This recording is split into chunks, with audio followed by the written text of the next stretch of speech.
GDA प्रवर्तन zone 7 में यूं ही नहीं बन रहे अवैध इंडस्ट्रियल कंपाउंड, सबको पता है जी। जीडीए को चपत लगाकर करोड़ों के वारे न्यारे कर रहे बिल्डर माफिया। प्रवर्तन में तैनात अभियंता लाचार या लालच के वशीभूत। दिल्ली से उत्तर प्रदेश और उत्तर प्रदेश से दिल्ली की सीमा में आम जनता के साथ ही वीवीआईपी हस्तियों की भी आवाजाही बनी रहती है, इसलिए राज्यों के बॉर्डर पॉइंटों को खूबसूरत बनाना और उनका कायाकल्प करना सरकार की प्राथमिकता में शामिल होता है। दिल्ली से सटे गाजियाबाद जिले में ये बॉर्डर पॉइंट बिल्डर माफियाओं की चपेट में आते जा रहे हैं, वो भी तब जब प्रदेश के मुख्यमंत्री साफ तौर पर प्रशासन को माफियाओं की कमर तोड़ने के निर्देश दे चुके हैं। क्या कहा था उत्तर प्रदेश के मुख्यमंत्री योगी आदित्यनाथ ने, जरा वह आप भी देख और सुन लीजिए। हर एक माफिया की कमर तोड़ डालिए, कोई भी अवैध और अनैतिक गतिविधि उसको मत संचालित करने दीजिए। उसकी आर्थिक स्थिति अगर मजबूत होगी तो आपका जीना हराम कर देगा। उसकी आर्थिक गतिविधि को पूरी तरह ब्लॉक कर देना।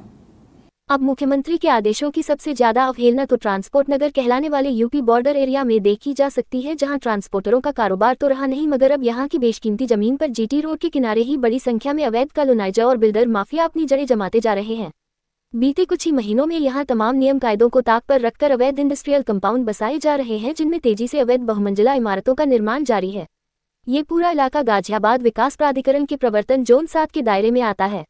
इस लिहाज से यहाँ अवैध निर्माणों पर कार्रवाई करना प्रवर्तन जोन में तैनात अभियंताओं की ही जिम्मेदारी बनती है। ये देखकर हैरानी होती है कि छोटे छोटे अवैध निर्माणों पर भी नजर रखने वाले स्थल निरीक्षण अवर अभियंता और सुपरवाइजरों की नजर से टीपी नगर में अवैध रूप से बन और बस रहे इंडस्ट्रियल कंपाउंड कैसे ओझल है। वे इन पर कार्रवाई करने में लाचार हैं या फिर खुद किसी लालच के वशीभूत हैं। इन अभियंताओं और सुपरवाइजरों के बारे में बात करने से पहले हम आपको उन अवैध इंडस्ट्रियल कंपाउंडों से रूबरू करा देते हैं जिनमें बिना भू उपयोग परिवर्तन कराए और बिना मानचित्र स्वीकृत कराए ही डंके की चोट पर अवैध निर्माण हो रहे हैं। सबसे पहले बात करते हैं रावलपिंडी गार्डन की, जहां पूरा का पूरा अवैध इंडस्ट्रियल कंपाउंड बसाया जा रहा है। इस कंपाउंड में भूखंड संख्या 1/17, 1/7, C2/9, C2/10 और F17 समेत कई और भूखंडों पर अवैध निर्माण जारी है। इसी प्रकार खसरा संख्या 131/2 पर सिद्धू कंपाउंड और खसरा संख्या 29/1 पर ज्ञानी कंपाउंड में भी अवैध इंडस्ट्रियल कंपाउंड बसाकर अवैध रूप से बहुमंजिला इमारतें बनाई जा रही हैं। इसी तरह ट्रांसपोर्ट की जमीन पर अब NECC कंपाउंड के नाम से अवैध कॉलोनी काटी जा रही है।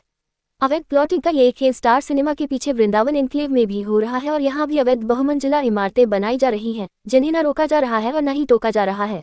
अब जरा प्रवर्तन जोन 7 में तैनात उन काबिल अभियंताओं और सुपरवाइजरों के बारे में भी जान लीजिए, जो अवैध निर्माण न होने देने का दम भरते हैं, मगर टीपी नगर में बनाए और बसाए जा रहे अवैध इंडस्ट्रियल कंपाउंडों पर कार्रवाई करने में उनका दम फूल रहा है। यहाँ तैनात स्थल निरीक्षण अवर अभियंता त्रिभुवन सिंह और गिरिजा शंकर मल के अलावा सुपरवाइजर देवेंद्र सिंह, राकेश सिसोदिया, महेश वर्मा और राजकुमार तोमर कहने को तो लगातार इलाके में दौरे करते रहते हैं, लेकिन यूपी बॉर्डर के आसपास अवैध निर्माण करने वाले बिल्डर माफियाओं तथा अवैध कॉलोनाइजरों की अनदेखी भी खूब कर रहे हैं। ये कहा जाए तो गलत नहीं होगा कि ये सरकार से मिली अपनी शक्तियों और अधिकारों का दुरुपयोग करके बिल्डर माफियाओं व अवैध कॉलोनाइजरों को सीधा सीधा लाभ पहुंचा रहे हैं, और इसमें उनका खुद का क्या लाभ छिपा है, यह अपने आप में जांच का विषय है। प्रवर्तन जोन 7 में यूपी बॉर्डर के आसपास अवैध इंडस्ट्रियल कंपाउंडों में अवैध निर्माण का खेल जितना बड़ा है, उतना ही बड़ा नुकसान जीडीए के राजस्व का भी हो रहा है। प्रवर्तन जोन 7 के अभियंता इस बात को क्यों भूल रहे हैं कि इसी जोन में दुर्गा इंडस्ट्रियल पार्क और NCR इंडस्ट्रियल कंपाउंड पूरे नियमों के हिसाब से भू उपयोग परिवर्तन कराकर और पास कराकर बनाए गए, जिनसे जीडीए को अच्छा खासा राजस्व मिला और शमन प्रक्रिया में भी जीडीए को रेवेन्यू मिला। लेकिन प्रवर्तन जोन में तैनात अभियंताओं को शायद जीडीए के रेवेन्यू की कोई चिंता ही नहीं है, इसलिए वे अवैध इंडस्ट्रियल कंपाउंडों के मामले में हाथ पर हाथ धरे बैठे हैं।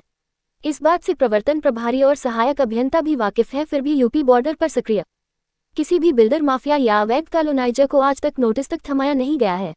इतना सब जाहिर करता है कि यूपी बॉर्डर पर सरकारी राजस्व को करोड़ों की चपत लग नहीं रही, बल्कि लगवाई जा रही है।